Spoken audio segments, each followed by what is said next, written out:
गोरी कव्वी का बेटा जग्गू कौवा बाहर से खेल कर आता है। मम्मा मम्मा कहाँ हो? मेरे लिए सैंडविच बनाया है क्या? नहीं जग्गू बेटा, मैं आपको कल सैंडविच बना कर दूंगी। मैंने सुबह आपसे कहा भी था कि आज मैं सैंडविच ही खाऊंगा। गंदी मम्मा, बुरी मम्मा, आप गंदी हो। आपने मेरे लिए सैंडविच क्यों नहीं बनाया? जग्गू शर्म करो, तुम्हारी जबान कुछ ज्यादा ही चलने लगी है। फिर उसका बेटा उसे मुंह चढ़ाने लगता है। ओ गोरी कव्वी अपने बेटे के एक थप्पड़ लगा देती है। जिनके माता पिता नहीं है उनसे पूछ कर देखो माँ बाप की कदर। दिन रात तेरे लिए काम करती हूँ और तुम हो के मुझे मुंह चढ़ा रहे हो। मुझे नहीं लेनी ऐसी मम्मा, आप बुरी हो, आप बहुत बुरी हो। ऐसे कहते हुए गोरी कव्वी का बिगड़ा हुआ बेटा घर से बाहर निकल जाता है। वो उड़ता हुआ बस स्टॉप की तरफ चला जाता है। मम्मा ने मुझे मारा है, मैं भी घर नहीं जाऊंगा। मम्मा गंदी हैं, पापा भी मम्मा को कुछ नहीं कहते। मम्मा बुरी हैं। जग्गू बेटा, आप यहाँ क्यों बैठे हुए हो? आओ मैं आपको आपके घर छोड़ देता हूँ। वो अंकल जाइए जाइए आप, मेरी मौसी आ रही है, मैं उसे लेने आया हूँ। जग्गू कौवा ऐसे झूठ बोलता है और कबूतर वहाँ से चला जाता है। शाम हो जाती है। कालू कौवा घर आता है। कालू, जग्गू कुछ ज्यादा ही बदतमीजी करने लगा है। आज उसने मुझे बहुत तंग किया। मैंने एक लगा दी तो अभी तक घर लौट कर नहीं आया। उसे हमने खुद ही बिगाड़ा है। उधर चिड़िया का बेटा देखो, अपनी माँ का हर कहना मानता है और इतनी छोटी सी उम्र में अपनी माँ के साथ जंगल से लकड़ियाँ भी लेने जाता है। छोटे कौवे के बच्चे, तुम यहाँ क्यों बैठे हुए हो? आओ मेरे साथ चलो। मुझे पता चल गया है तुम अपने घर से लड़कर आए हो। आंटी चील, आपको कैसे पता चला? जो बच्चे घर से लड़कर आते हैं मैं उन्हें खाना देती हूँ, खिलौने देती हूँ और मैं उन्हें इतना ज्यादा झूला भी देती हूँ। बड़े वाले झूले में बिठाती हूँ मैं उसे। हाँ हाँ आंटी, मैं भी घर से लड़कर ही आया हूँ। अपनी बहन से है ना, या फिर मम्मा से? मेरी बहन तो नहीं है, मम्मा से लड़कर आया हूँ मैं। तो फिर चलो मेरे साथ, मैं तुम्हें भी वो सब दूंगी। दुष्ट चील जग्गू कौवे को अपने साथ ले जाती है। कालू कौवा जग्गू को पूरे जंगल में ढूंढ रहा था, मगर उसे जग्गू कहीं से भी नहीं मिल रहा था। यार कालू, तेरा बेटा आज मैंने सुबह बस स्टॉप पर बैठा हुआ देखा था। ये सुनकर कालू कौवे के पांव तले से जमीन ही निकल जाती है। क्या? ये तुम क्या कह रहे हो कबूतर? यार वो तो घर से अपनी माँ से लड़कर आया था। मैंने उसे कहा था कि चलो मैं तुम्हें घर छोड़ दूं, मगर उसने मुझसे कहा कि वो अपनी मौसी को लेने आया है वहाँ। फिर कालू कौवा जल्दी से घर जाता है। गोरी गोरी, जग्गू भाग गया, जग्गू घर से भाग गया है। क्या? तुम्हें किसने बताया है कालू? कबूतर ने, मुझे कबूतर ने बताया है कि जग्गू बस स्टॉप पर बैठा हुआ था। मेरी किस्मत ही खराब है। अगर मुझे पहले पता होता तो मैं ना मारती उसे। क्यों मारा मैंने उसे? गंदी ही तो कहा था मेरे जग्गू ने मुझे। भूल हो गई, मुझसे भूल हो गई। गोरी कव्वी ऐसे खुद को दोषी कहने लगती है और रोने लगती है। रात हो गई थी, इसलिए उस समय जग्गू के मम्मा और पापा जग्गू को ढूंढने कहाँ जाते, इसलिए वो घर में ही बैठ के रात के गुजरने का इंतजार करने लगते हैं।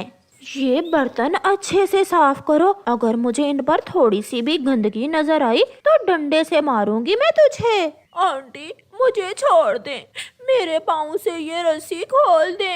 मुझे घर जाना है, मुझे अपनी मम्मा के पास जाना है। अच्छा, तू तो कहता था कि मम्मा गंदी हैं, मम्मा बहुत बुरी हैं। घर से भागकर आने वाले बच्चों का यही हाल होता है।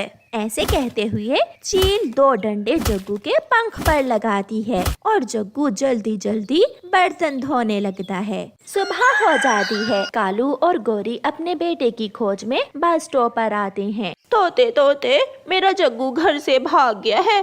कल उसे देखा था, यहाँ क्या तुमने? कल एक छोटा सा कौवा किसी चील पक्षी से बातें कर रहा था यहाँ। चील पक्षी? हाँ, एक बूढ़ी चील यहाँ कभी कभी आती है। कालू, कहीं वो बुढ़ी चील ही मेरे जग्गू को ना ले गई। जंगल के इस स्टॉप पर पहाड़ों वाले जंगल से ही ऑटो आया करते थे। कौवा और गोरी कव्वी एक ऑटो में बैठकर पहाड़ों वाले जंगल की तरफ जाते हैं।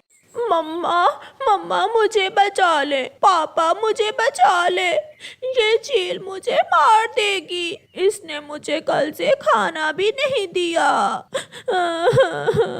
चील जग्गू कौवे से अपने सारे काम करवाती और उसे खाने को भी कुछ न देती थी। जग्गू कौवे को अपनी माँ की बहुत याद आ रही थी। वो बर्तन धोता, चाय बनाता और सारा दिन दूसरे काम करता था। कालू कौवा और गोरी कौवी भी थक हार कर शाम के अपने घर वापस आ जाते हैं। उन्हें कहीं से भी अपना जग्गू नहीं मिलता। न जाने मेरा बेटा किस हाल में होगा। पता नहीं हमारा बेटा जिंदा भी होगा या फिर उस चील ने उसे मार ही दिया होगा। बड़ी बहन, ये कौवा मुझे बस स्टॉप से मिला था, तुम इसे अपने साथ ले जाओ, ये तुम्हारे घर के सारे काम करेगा। छोटी, ऐसे काम वाले की तो मुझे कब से जरूरत थी, मैं इसे अपने घर में बांध कर रखूंगी। फिर दूसरे दिन चील की बहन जग्गू कौवे को साथ लेकर अपने जंगल जाने के लिए ऑटो में बैठती है। अगर शोर किया तो मैं तुम्हें जान से मार दूंगी, चुपचाप मेरे साथ बैठे रहो। चील बहन, कहाँ जाना है आपको? सागर वाले जंगल जाना है मुझे चाचा छमछम। चाचा छमछम अपना ऑटो चलाता है। ये कौवा आपका क्या लगता है चील जी? अंकल, चील जग्गू के मुंह पर हाथ रख लेती है। ये मेरी सहेली का बेटा है, इसकी माँ इसे बहुत मारती थी, इसलिए मैं इसे 2-4 दिन के लिए अपने पास लेकर जा रही हूँ। जैसे ही बड़ी चील जग्गू को लेकर ऑटो से उतरती है, रानो चिड़िया उसे देख लेती है। ये तो जग्गू है, गोरी और कालू इसे कल से ढूंढ रहे हैं और ये चील इसे कहाँ लेकर जा रही है। चिड़िया वहाँ जाती है। रुको रुको बुढ़ी चील, ये बच्चा मुझे दे दो। बच्चा? वो क्यों चिड़िया? आंटी, आंटी चिड़िया मुझे बचा ले। चुप चुप कर जा, मैं ले दूंगी तुझे खिलौना भी। क्यों रोए जा रहे हो? तुम किडनैपर चील हो, मुझे सब मालूम है। ये बच्चा मेरे पड़ोसी कौवों का है। चिड़िया शोर मचाती है। बच्चे पकड़ने वाली चील, बच्चे पकड़ने वाली चील, कोई हमारी मदद करो। ये देखकर चील जग्गू को छोड़कर वहाँ से भाग जाती है। चलो बेटा, मेरे साथ चलो। फिर चिड़िया जग्गू को दूसरे ऑटो में बिठाकर वापस उसके घर ले आती है। अपने बेटे को सुरक्षित देखकर कौवा और कौवी बहुत खुश होते हैं। मम्मा पापा मुझे माफ कर दें, मैंने बाहर की दुनिया नहीं देखी थी, अब देखी तो मालूम हुआ कि मम्मा पापा के बिना हम छोटे पक्षी जिंदा नहीं रह सकते। मम्मा आप बहुत अच्छी हो, पापा आप भी। गोरी बहन, अब मैं जाती हूँ। कौवा और कौवी चिड़िया का धन्यवाद बोलते हैं और चिड़िया वहाँ से चली जाती है। जग्गू बेटा, फिर कभी अपनी मम्मा को छोड़कर न जाना। मम्मा, आपने तो एक थप्पड़ मारा था, वो छोटी चील तो मुझे डंडे से मारा करती थी। मैं तो कभी भी घर छोड़कर नहीं जाऊंगा और हमेशा अपने मम्मा और पापा का ख्याल रखूंगा। ऐसे जग्गू कौवे को सबक मिलता है और वो एक अच्छा कौवा बन जाता है। प्यारे दोस्तों, छोटे पक्षियों के लिए घर ही सुरक्षित जगह है, बाहर की दुनिया बहुत जालिम है। और प्यारे दोस्तों, इस कहानी को लाइक, अपने दोस्तों के साथ शेयर और चैनल को सब्सक्राइब करना बिल्कुल मत भूलना। आपका धन्यवाद।